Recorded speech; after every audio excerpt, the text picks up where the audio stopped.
Si on ne s'occupe pas des changements climatiques, ils vont s'occuper de nous. Et s'ils s'occupent de nous, on va être mal pris. Qu'est-ce que vous pensez des changements écologiques et économiques et d'une telle rencontre? Alors, nécessaire. Nécessaire. La vision qu'on a des choses, pour essayer de la comprendre et de la simplifier souvent, c'est de mettre les choses par thème, par thématique, et essayer de les analyser en soi et pour soi. L'environnement, l'économie, le social. Et ça ne marche pas comme ça.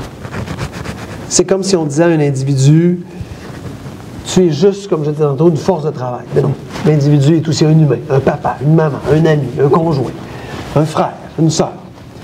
Alors, c'est la même chose dans le cadre de la société.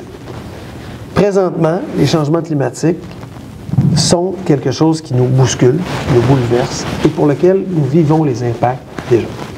Et certains pays au monde plus que d'autres, dépendamment d'où ils sont situés, dépendamment de leurs ressources, dépendamment de comment ils sont construits.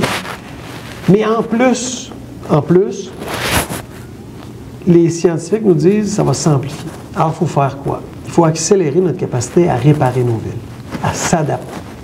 Et pour ça, comme le temps est parti que nous avons est limité parce que nous sommes dans l'urgence, il faut travailler les uns avec les autres pour ne pas réinventer le changement, mais importer ce qui se fait bien ailleurs. Apprendre les uns des autres pour accélérer le changement. Accélérer le changement, pas pour faire suer les gens, accélérer le changement pour que les conséquences, les gens les vivent moins.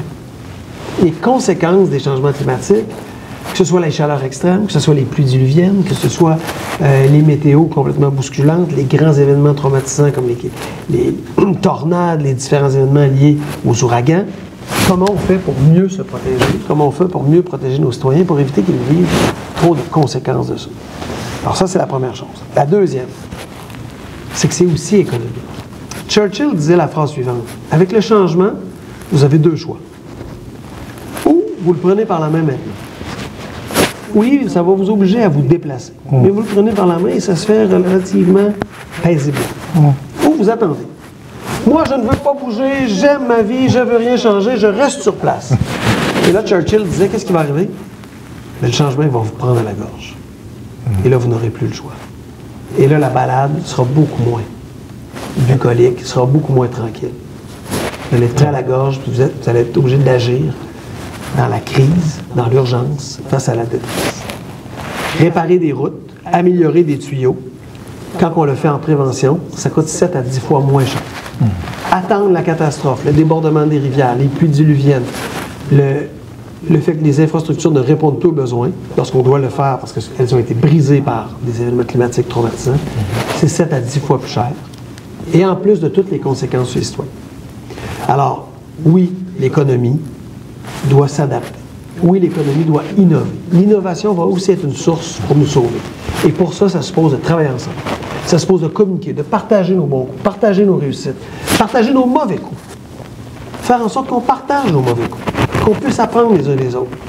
Parce qu'on ne sauvera pas la planète avec un seul endroit. Il va falloir qu'on avance ensemble. Et pour ça, bien, ce partage-là est nécessaire. Aujourd'hui, vu qu'on a arrêté l'immigration, comment vous voyez la suite? Quelle est votre vision du Québec de demain?